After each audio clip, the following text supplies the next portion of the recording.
ବାସ୍ତବରେ ଗୋଟିଏ ଭକ୍ତ ଭଗବାନଙ୍କର ସେ ବିଷୟକୁ ଜାଣିବାକୁ ଚାହିଁଥାଏ ଯେ କେଉଁ ପ୍ରକାର ଭାବରେ ଜଣେ ଭଗବାନଙ୍କ ନିକଟରେ ସମର୍ପିତ ରାଜା ପ୍ରିୟବ୍ରତ ପୁଣି ପାରିବାରିକ ସଂସାର ରାଜ୍ୟଭାର ଭିତରେ ପ୍ରବେଶ କଲେ।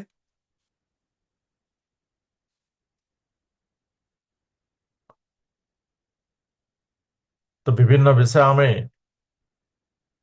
ଜାଣିଲେ ଯେ ବ୍ରହ୍ମା ନାରଦ ଆସି ପ୍ରିୟବ୍ରତଙ୍କୁ ପିତା ମନୁଙ୍କର ଆଜ୍ଞାକୁ ବିବାହ କରିବାର ବିଷୟକୁ ପାଳନ କରିବା ପାଇଁ କହିଛନ୍ତି ଏବଂ ବ୍ରହ୍ମା ମଧ୍ୟ ପ୍ରିୟବ୍ରତଙ୍କୁ କହିଛନ୍ତି ଯେ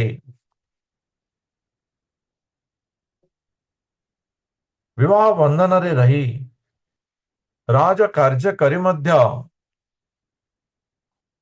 ଭଗବାନଙ୍କ ପ୍ରତି ସମର୍ପିତ ହେବାରେ ବାଧକ ଆସିବା ଉଚିତ ନୁହେଁ। ତ କେଉଁ ପ୍ରକାର ଭାବରେ ଇଏ ସମ୍ଭବ ନା ଯେତେବେଳେ ମନୁଷ୍ୟ ଭଗବତ ଜ୍ଞାନକୁ ଚରିତାର୍ଥ କରିଥାଏ, ଜ୍ଞାତ କରିଥାଏ, ମୁଁ କହୁନାହିଁ ଚରିତାର୍ଥ କରିଥାଏ, ଭଗବାନ ହେଉଛନ୍ତି ଅତ୍ର ତତ୍ର ସର୍ବତ୍ର, ପ୍ରତ୍ୟେକ ବିଷୟ ହେଉଛି ଭଗବାନଙ୍କର ପ୍ରଦତ୍ତ ଏବଂ ସମସ୍ତେ ହେଉଛନ୍ତି ଭଗବାନଙ୍କର ଅଂଶ ସ୍ୱରୂପ। ଯେତେବେଳେ ମନୁଷ୍ୟ ଏହାକୁ ପୂର୍ଣ୍ଣ ରୂପରେ ଚରିତାର୍ଥ କରିଥାଏ ସେତେବେଳେ ତା ଭିତରେ ଏକ ଦିବ୍ୟତା ପ୍ରାପ୍ତ ହେଇଥାଏ। ରାଜା ପ୍ରିୟବ୍ରତ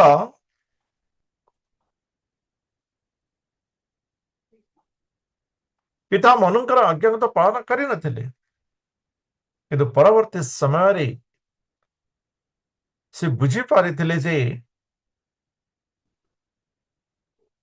ମନୁଷ୍ୟ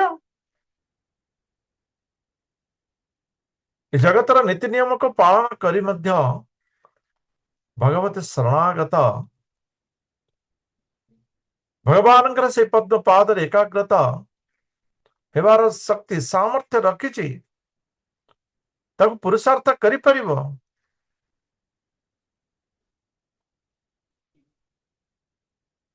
ପରବର୍ତ୍ତୀ ସମୟରେ ପୁତ୍ର ଅଗ୍ନିଦେବ ବିଷୟ ଜାଣିଲେ, ବିବାହ କରିବାର ଇଚ୍ଛାରେ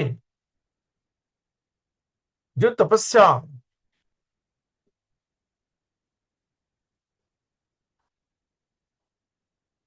ତାକୁ ବୁଝିବାକୁ ପଡିବ। ବିବାହ କରିବାର ଇଚ୍ଛାରେ ଭଗବତ ସ୍ମରଣ ମନେ ପକାନ୍ତୁ। ଭଗବାନ ଅର୍ଜୁନକୁ କହୁଛନ୍ତି ଯେ ଅର୍ଜୁନ, ଏ ଯୋଉ କର୍ମର ପରିଧି ଅଛି ଆକୁ ଜାଣିବା ଏ ମନୁଷ୍ୟ ପକ୍ଷରେ ସହଜ ସାଧ୍ୟ ନୁହେଁ। ମନୁଷ୍ୟ କଣ, ବେଳେ ବେଳେ ମହର୍ଷି ମାନେ ମଧ୍ୟ ଏଥିରେ ବିଚଳିତ ହେଇଯାଆନ୍ତି ଯେ କର୍ମ ପରିଧି କଣ। ତେଣୁ ଅର୍ଜୁନ, ତୁମେ ଅକର୍ମରେ କର୍ମ ଏବଂ କର୍ମରେ ଅକର୍ମକୁ ଜାଣିବାର ପ୍ରଚେଷ୍ଟା କର, ତାହାର କଳା ତୁମେ ଅବଗତ ହୁଅ।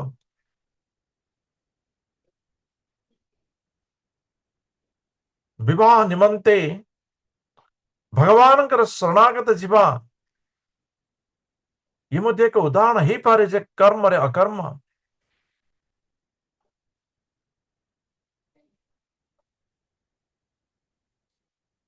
ଏବଂ ଯେତେବେଳେ ସେ ଶରଣାଗତ ହେଇଛନ୍ତି ବ୍ରହ୍ମା ଅପ୍ସରା ପରିଚିତଙ୍କ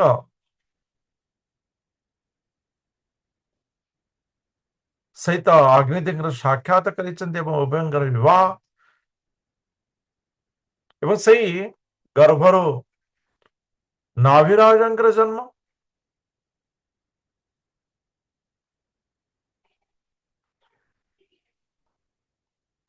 नाभि राजा ଯାହାଙ୍କର ଗର୍ଭରୁ ଋଷଭ ଦେବ ଜନ୍ମ ହେଇଥିଲେ।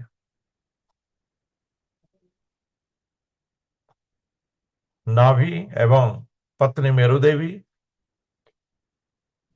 संतान विहीन हुई भगवान कर शरणागत हुई यज्ञ पुरुष नारायणଙ୍କ निमंते यज्ञ କରିଥିଲେ ଏବଂ ଯଜ୍ଞରୁ ଯେଉଁ ଚରୁ ପ୍ରାପ୍ତି ହେଇଥିଲା, ଯେଉଁ ଫଳ ଆଶୀର୍ବାଦ ପ୍ରାପ୍ତି ହେଇଥିଲା, ସେଥିରେ ନାଭି ଦେବୀ ଋଷଭ ଦେବଙ୍କୁ ଜନ୍ମ ଦେଇଥିଲେ ଏବଂ ଋଷଭ ଦେବ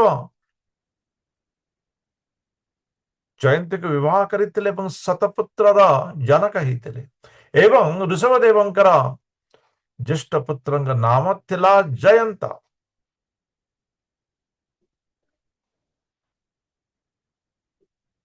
ଏବଂ ଜ୍ୟେଷ୍ଠ ପୁତ୍ର ପରବର୍ତ୍ତୀ 9 ଜଣ ସେମାନେ 9ଟି ରାଜ୍ୟର ପରିଚାଳନା ଦାୟିତ୍ୱରେ ରହିଥିଲେ ଏବଂ ପରବର୍ତ୍ତୀ 9 ଜଣ ପୁତ୍ର ସେମାନେ ନବଯୋଗେଶ୍ୱର ଭଗବାନଙ୍କର କୀର୍ତ୍ତି ଗାଥା ଗୁଣକୁ ଚତୁର୍ଦିଗରେ ପ୍ରଚାର କରିବା ନିମନ୍ତେ ସମର୍ପିତ ରହିଥିଲେ ଏବଂ ବାକି 81 ଜଣ ପୁତ୍ର वेदज्ञ ज्ञान प्राप्तिर इच्छारे आगक बढ़ी। तो ज्येष्ठ पुत्र भरत राजा होते नाभि को भगवान का आशीर्वाद थिला स्वयं अवतरित होगापाई एवं ऋषभ देव स्वयं भगवान अंश स्वरूप थे। तेणु से पुत्र मान को उचित मार्ग प्रदान करते भगवत मार्ग ताहा ही उचित। आम आजिकल उचितर अर्थ को भौतिक भितर ग्रहण करनो किंतु वास्तविक अर्थ है भगवत अर्थ मनुष्यर वास्तविक तार जीवन चरितार्थ होची भगवत अर्थ। केवल भगवान अर्थ रे भगवान विषय रे तार जीवन चरितार्थ होता है।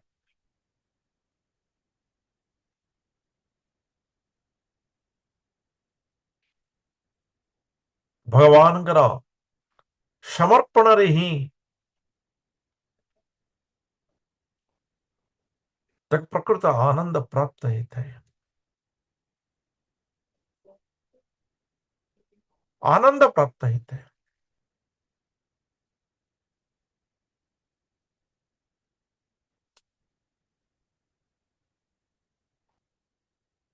आनंद इस शब्द को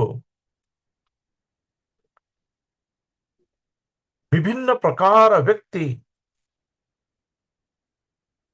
विभिन्न दिगरे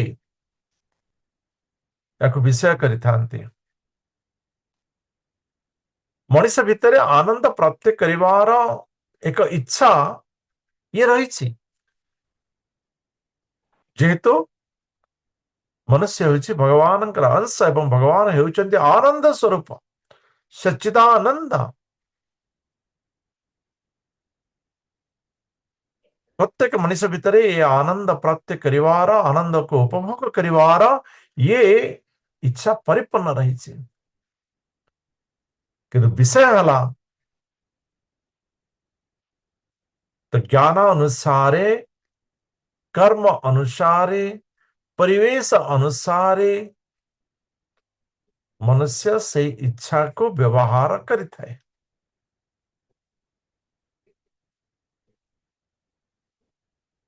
मनुष्य से आनंद प्राप्त करिवार दिगंत को व्यवहार करता है।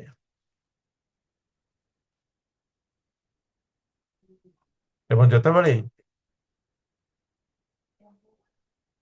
ताहार आनंद प्राप्त करिवार इच्छाटा भगवान को प्राप्त करिवार भगवान समीप हेबार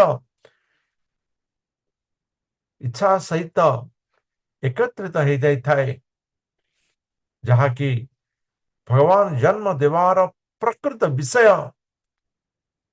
ସେତେବେଳେ ମନୁଷ୍ୟ ସେହି ପରମ ଆନନ୍ଦକୁ ଉପଲବ୍ଧି କରିଥାଏ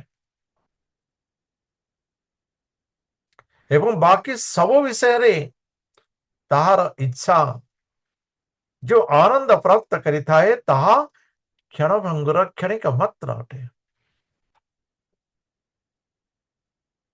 କ୍ଷଣିକ ମାତ୍ର ଅଟେ।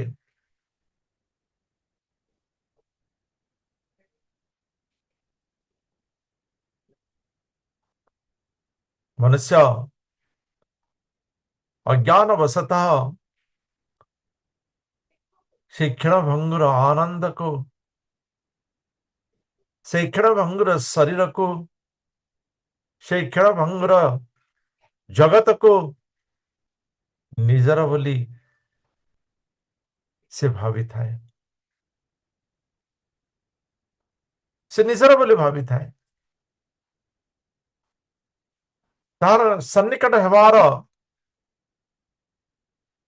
ଚେଷ୍ଟା କରିଥାଏ।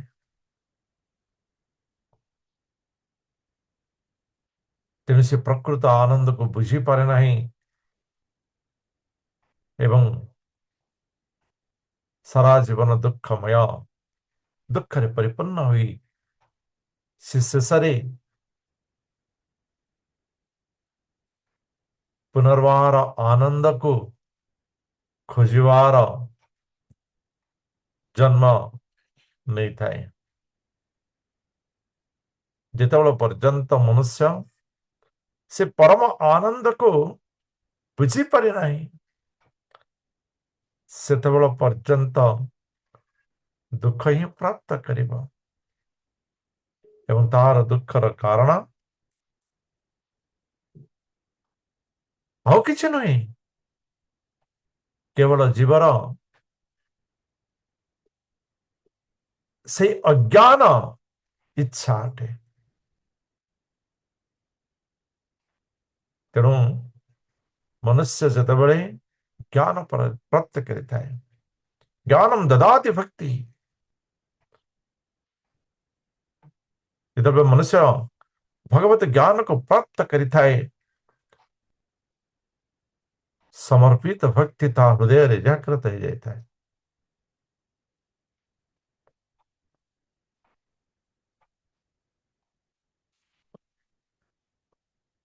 ଭରତ ମହାରାଜ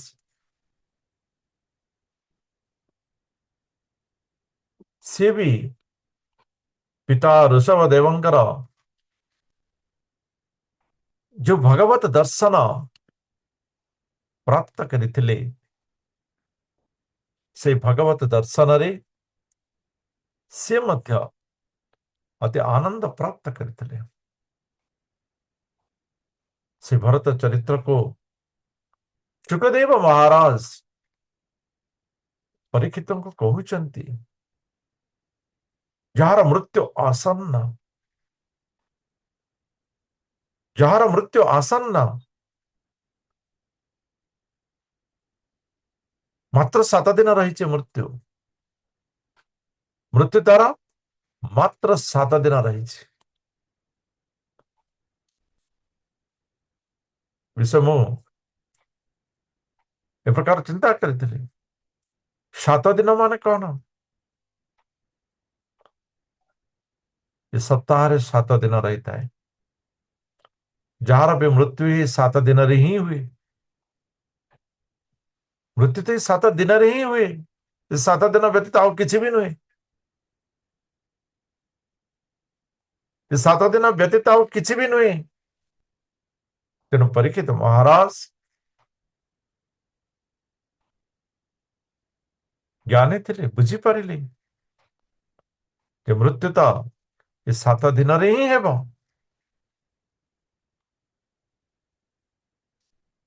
ତେଣୁ ମୃତ୍ୟୁକୁ ସ୍ୱୀକାର କରି ଭଗବାନଙ୍କ ନିକଟରେ ସମର୍ପିତ ଆତ୍ମା ହେଇଗଲେ। ଭାବ ବିହ୍ୱଳ ଅନ୍ନ ଜଳ ତାଙ୍କ ପାଇଁ କିଛି ଆବଶ୍ୟକ ରହିନଥିଲା, କେବଳ ଆବଶ୍ୟକ ଥିଲା ଭଗବତ ଭାବ।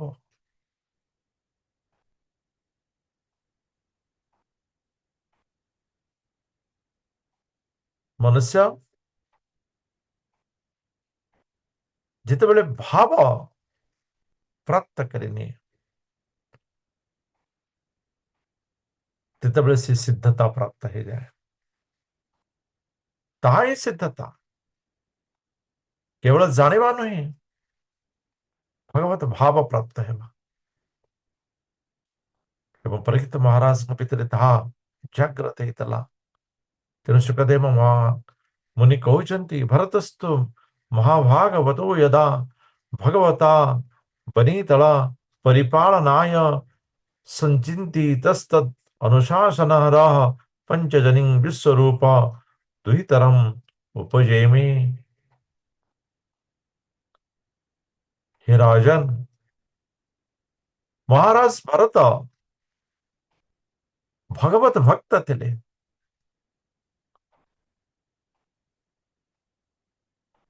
आमे भगवत गीता रे पढ़ी छे, साधारणतः जो माने भगवान शरणागत होता भक्तिर सीमा को वृद्धि करिता से माने उच्चतर भगवत परिवार रे जन्म नहीं थांते। एवं जी ऋषभदेव परी भगवान अंश अवतार रे जन्म नहीं, ज्येष्ठ पुत्र होती, ये स्वाभाविक कथा के पूर्व जन्म कृत भगवत भक्ति तंग पाखे संचित अच्छी।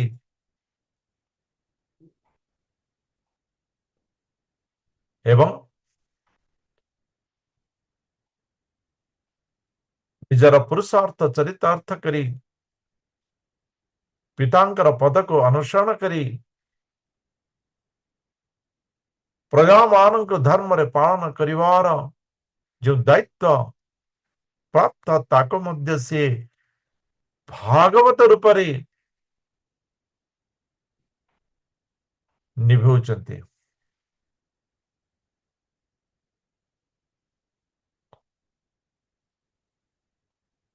एवं ऋषभदेवंकर जो संकल्प थिला कि पुत्र भरत राजा हेब,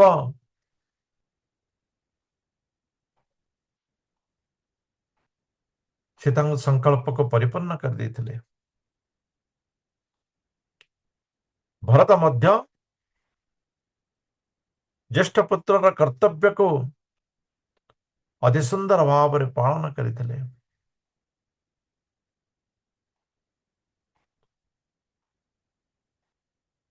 पितांकर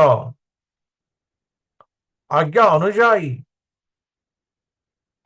विश्वरूपंकर कन्या पंचजनी को से विवाह करथिले।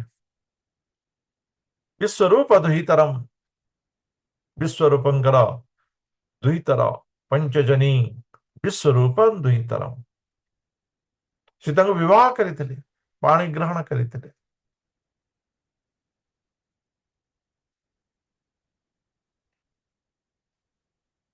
तस्या मोह वा आत्मजान कार्चेनानु रूपानात्मनः पंचजनया मास भूतादिरीव भूत सूक्ष्माणि सुमतिं राष्ट्रभूतं सुदर्शन मावरणं धूम्रकेतुम् इति।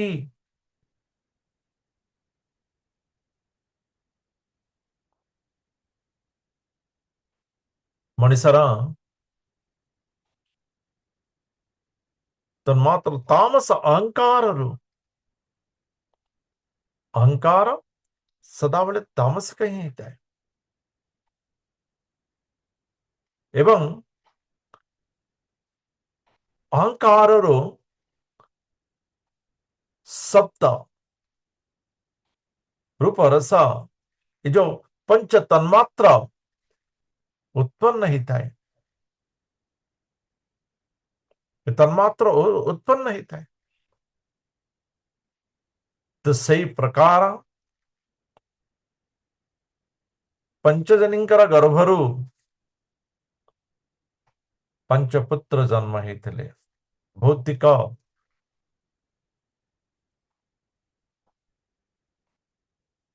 ମାୟା ଏ ଜଗତ ଭୌତିକ ଅହଙ୍କାର ଦ୍ୱାରା ହିଁ ଆଗକୁ ବଢିଥାଏ।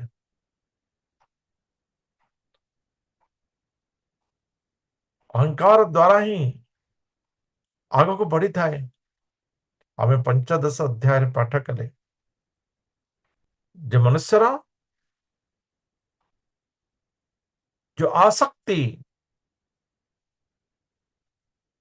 इस जगत रूपी वटवृक्ष को पुष्टता प्रदान करिछि।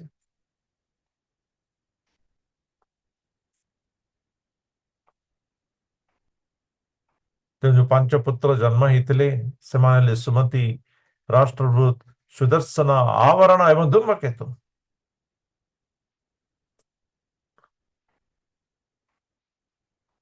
ये कथा सुनिश्चित अटे जे पुत्र पितांकर समय होता है। पुत्र पितांकर समय होता है। एवं ये पांच पुत्र जमती कि आमे पढ़िले जे भरत ऋषभदेवंकर सम थिले, भक्ति भाजन जाचित थिले। से प्रकार ये पंच पुत्र मध्य भरतंकर जे पांच पुत्र मध्य भरतंग सम भागवत थिले, भगवत भक्त थिले।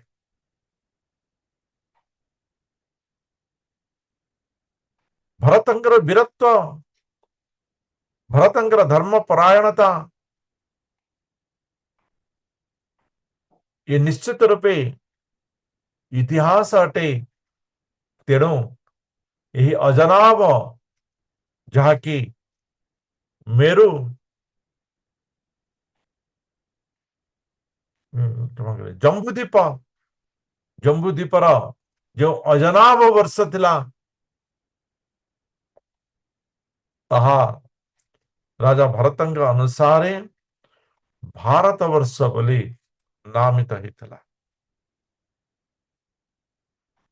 यह अजनाब वर्ष वर्तमान आम जो भारत देखुचे ता नहीं, यह हूँ खंड विखंडित भारत। जो भारत विश्वर गुरु होता, अखंड भारत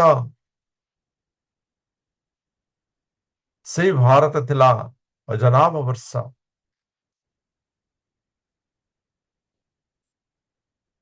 से भारत थिला अजनाब वर्ष।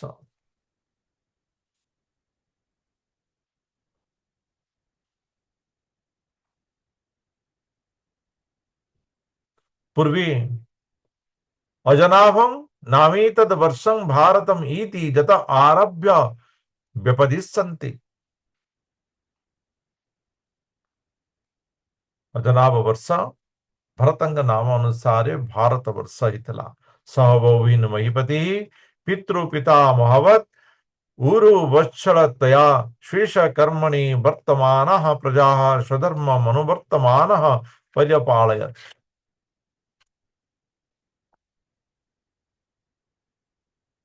सुखदेव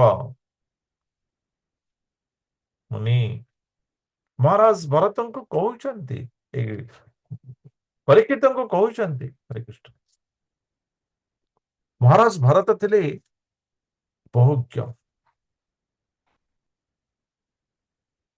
से विद्वान थिले, अभिज्ञ थिले, निष्ठावान थिले, बहु विषय रे जे ज्ञान रखता है, से प्रकार बहुज्ञ। हमें यह भी आलोचना करी जे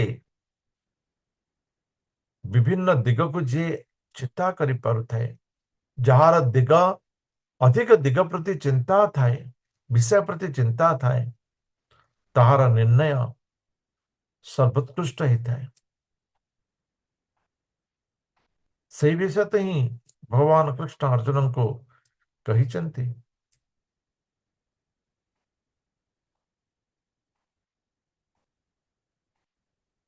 ଏବଂ ରା- ରାଜା ଭରତ ଭୋଗ୍ୟ ହେବା ଇଏ ରାଜ୍ୟ ପାଇଁ ଏକ ଉତ୍ତମ ଲକ୍ଷଣ ଥିଲା।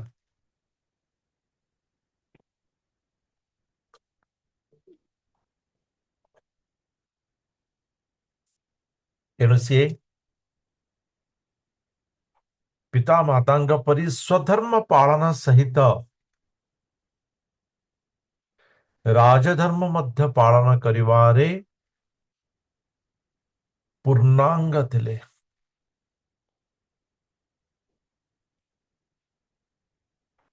ସ୍ୱଧର୍ମ ସହିତ ରାଜଧର୍ମ ପାଳନ, ଏହା ନୁହେଁ ସେ ନିଜର କର୍ତ୍ତବ୍ୟକୁ ତ୍ୟାଗ କରି କେବଳ ରାଜକାର୍ଯ୍ୟରେ ରତ ରହୁଥିଲେ। ଏହା ନୁହେଁ ଯେ ରାଜକାର୍ଯ୍ୟକୁ ଅବହେଳା କରି ନିଜର କର୍ତ୍ତବ୍ୟ ଭିତରେ ରହୁଥିଲେ। ଉଭୟକୁ ସେ କରୁଥିଲେ ଏବଂ ନିଜର ସ୍ୱକର୍ତ୍ତବ୍ୟ ଭିତରେ ଭଗବତ ସାଧନା ଇଏ ଅନନ୍ୟ ଅଟେ। ଭଗବତ ସ୍ମରଣ ଇଏ ଅଭିନ୍ନ ଅଟେ। କହିବାକୁ ଗଲେ ରାଜା ଭରତ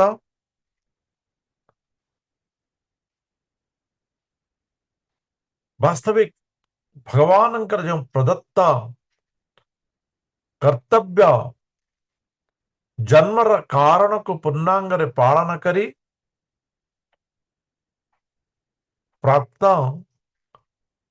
ରାଜକାର୍ଯ୍ୟକୁ ମଧ୍ୟ ସେ ସୁଚାରୁ ରୂପରେ ପରିଚାଳନା କରୁଥିଲେ। ଇଏ ହେଉଛନ୍ତି ଭରତ, ଯାହାଙ୍କ ନାମରେ ଆମେ ଭାରତ କହୁଛେ। ସିଏ ମାମ ଅନୁସ୍ମର युद्धय च, जो वाक्य भगवान कृष्ण अर्जुन को कही परिपूर्ण करुले।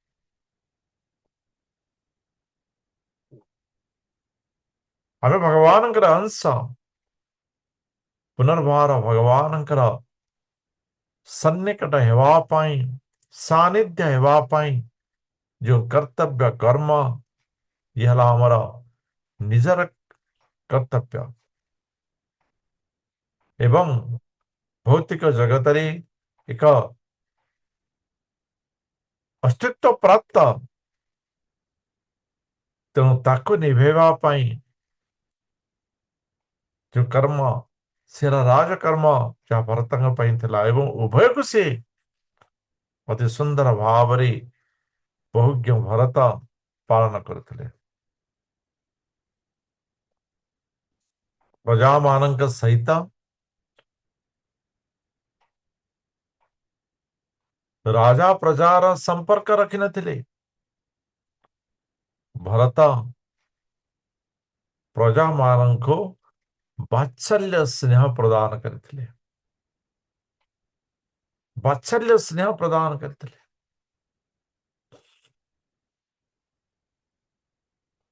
जे अन्यर दुखरे दुखी थाए, जे अन्यर मुखरे अन्न देखी निजर उदर को परिपूर्ण कर दी थाए,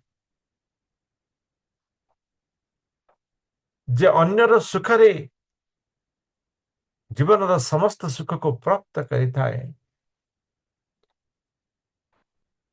अन्य ठारो कष्ट सही जे ताको आशीर्वाद दे थाए, ताको सुख प्रदान करिथाए, से हला वात्सल्य प्रेम। एवं राजा भरत प्रजा मानक सही प्रकार ବାତ୍ସଲ୍ୟ ପ୍ରେମ ପ୍ରଦାନ କରିଥିଲେ।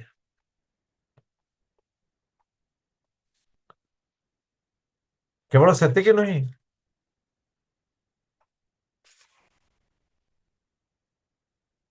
ରାଜା ଭରତ ପ୍ରଜା ମାନଙ୍କର ମଙ୍ଗଳ କାମନା, ହିତ କାମନା କରି ସେ ବିଭିନ୍ନ ପ୍ରକାର ଯଜ୍ଞମାନ ଆୟୋଜନ କରିଥିଲେ। ଯେମିତିକି ଆମର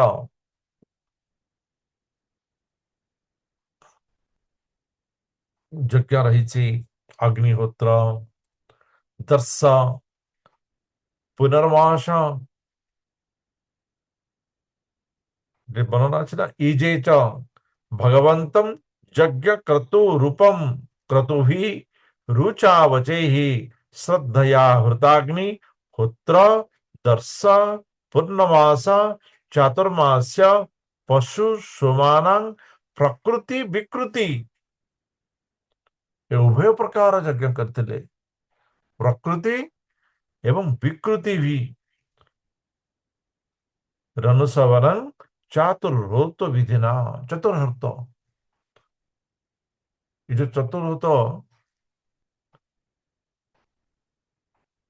ଏ ଯୋଉ ଯଜ୍ଞ କରିବା ପାଇଁ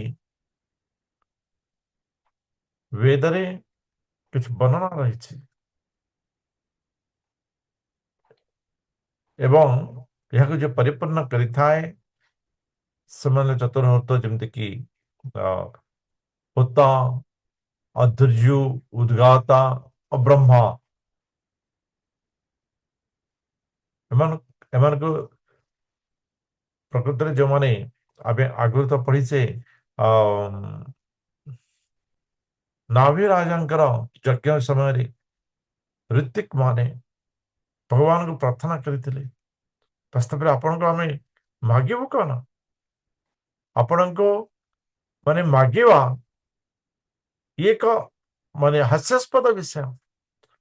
ଯାହାକୁ ପ୍ରାପ୍ତ କରିବା ଜୀବନର ସବୁ କିଛି ପ୍ରାପ୍ତ ହେଇଯାଏ, ତାଙ୍କୁ ପୁଣି ମାଗିବା ଇଏ ହାସ୍ୟାସ୍ପଦ। ତେବେ ବି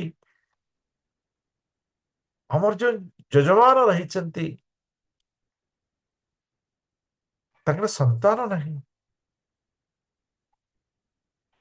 ଆପଣ ଯଦି ଦୟାପୂର୍ବକ ତାଙ୍କର ଯଦି ସନ୍ତାନ ହୁଅନ୍ତେ, ଭଗବାନ କହିଲେ ମୁଁ ତ ଏକ, ମୁଁ ଅଭିନ୍ନ, ଭିନ୍ନ ହେଇପାରିବି ନାହିଁ। ଠିକ ଅଛି, ମୋର ଅଂଶକୁ ମୁଁ ଅବତରିତ କରିବି ଏବଂ ନାଭି ମେରୁଙ୍କର ଗର୍ଭରୁ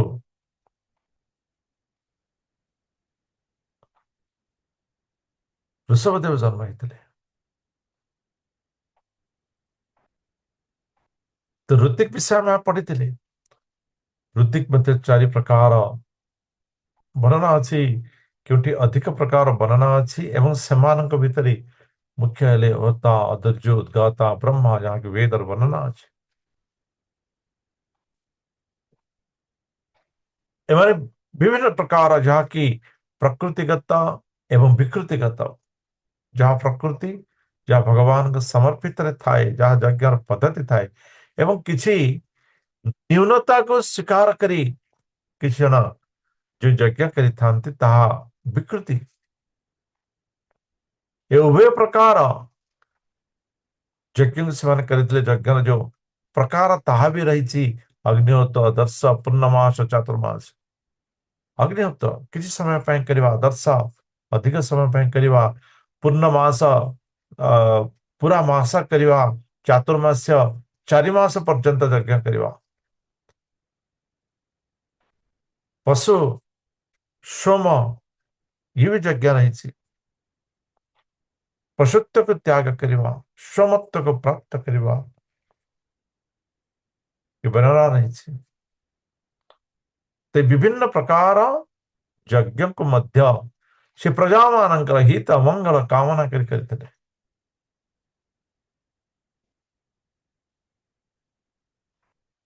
ଏ ପ୍ରକାର ଛୋଟ ହେଉ କି ବଡ଼ ହେଉ, विभिन्न प्रकार यज्ञ श्रद्धा पूर्वक करथिले। यज्ञ पुरुषंकर श्रद्धा प्राप्ति निमंते आमे पढ़िसे यज्ञ श्रद्धा पूर्वक हेबा द्वारा वर्षा होता है। वर्षार अर्ण एवं अन्य मनुष्य पृष्ठता प्राप्त करता है। तो प्रजा मानकर पृष्ठता पाई से सदा कर्तव्य रत रहिबा या हमको प्राप्त हो। प्रकार भावरे अंग एवं क्रिया मान सहित अर्थात निजर शरीर एवं से मान जो क्रिया रही से क्रिया प्रजा मानकर मंगल एवं भगवान विष्णुंकर स्मरण रे ताको व्यवहार करथिले। से ताको व्यवहार करथिले एवं जितेबले से भगवान को समर्पित माने भगवान के निकमंते यज्ञ पुरुष निमंते यज्ञ करुथांती एवं अधर्जुगण आमे पढ़िले जो ऋतिक माने जितेबले आहुति दबा को हाथ में घृत प्रदान करती सेतेबले राजा भरत जो कामनार जाचना करने ऋतिक माने कहती राजा भरत कौन करती कामनार जाचना करती नहीं से कौन करती न भगवान समर्पण रत रहते। इदं नारायणाय इदं न मम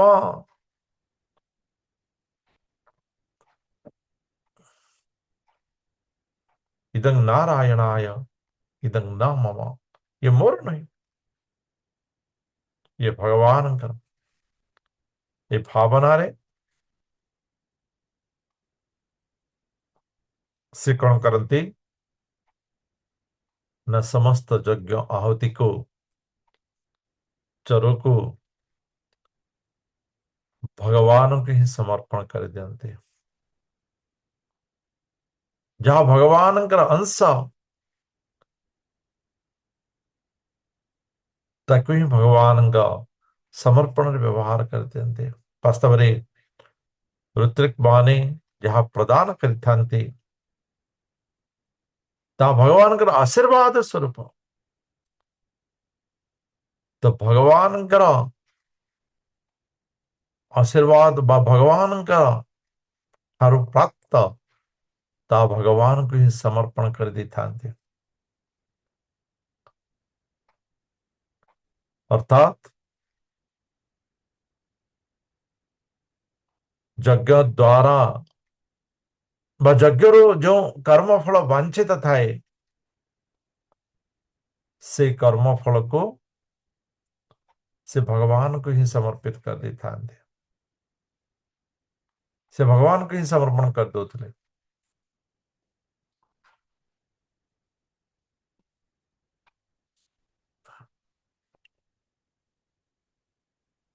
तो कहवा को गले भगवान ही भगवान को समर्पण करवा ये तो जीवन वास्तविकता अटे। ये जीवन भी भगवान ये शरीर भी भगवान ये संसार भी भगवान ये समय भी भगवान ये धन भी भगवान ये जन भी भगवान जहाँ प्राप्त तहा भगवान ये विषय प्रति दृढ़ हेबा ये विषय स्थिर हेबा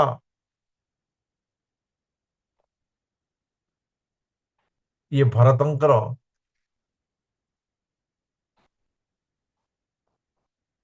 दृढ़ ज्ञान फल अटे।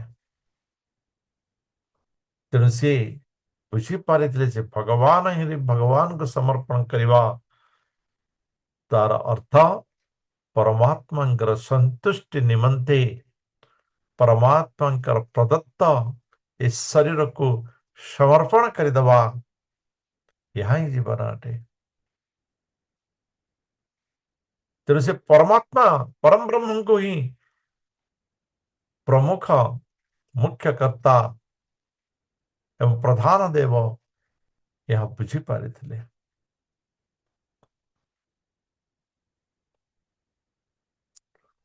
परमात्मा ହେଉଛନ୍ତି ଇନ୍ଦ୍ରାଦି ସମସ୍ତ ଦେବତା ଏ ସମସ୍ତଙ୍କର ସେ ପ୍ରକାଶକ ଏ ସମସ୍ତଙ୍କୁ ସିଏ ପଦ ପଦବୀ ପ୍ରଦାନ କରିଛନ୍ତି।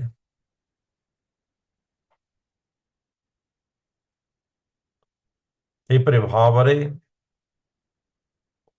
ରାଜା ଭରତ ନିଜର ଭଗବତ ଭକ୍ତିକୁ ବୁଦ୍ଧି ଦ୍ୱାରା ତେଜିयान କରି କୁଶଳ ବୁଦ୍ଧି ଦ୍ୱାରା ପରିପୂର୍ଣ୍ଣ କରି ହୃଦୟର ଯେଉଁ କିଛି ଭୌତିକତା ରାଗ ଦ୍ୱେଷ ଈର୍ଷା ଇତ୍ୟାଦି ମାତ୍ସର୍ଯ୍ୟ ରହିଥିଲା ତାହାକୁ ସମ୍ପୂର୍ଣ୍ଣ ରୂପେ ଧ୍ୱସ୍ତ ବିଧ୍ୱସ୍ତ କରିଦେଲେ। ରାଜା ଭରତ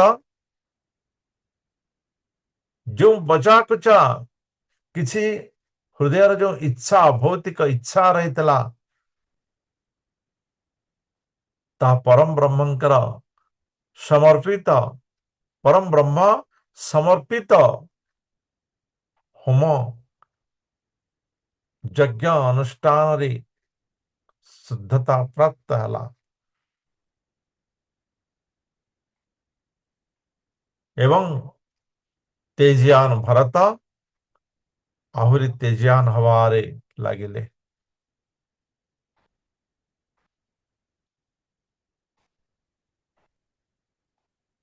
एवं जेतेबेले परमात्मा ही सब किछि एई विषय को से दृढ़ता दृढ़ रूप प्रतिपादन करी घृत आहुति को से भगवान को ही समर्पण कर देते परमात्मा को समर्पण कर देते सेतेबेले से परमात्मा से पद्म पाद को वर्णन करुथिले। भगवान से पद्म पाद को मनन करुथिले। भगवान से पद्म लोचन को से देखुथिले से कोमलता सुंदरता को उपभोग करी से परम ब्रह्म का निकट निजर भक्ति को निजर स्मरण को निजर चिंतन को समर्पित कर देथिले।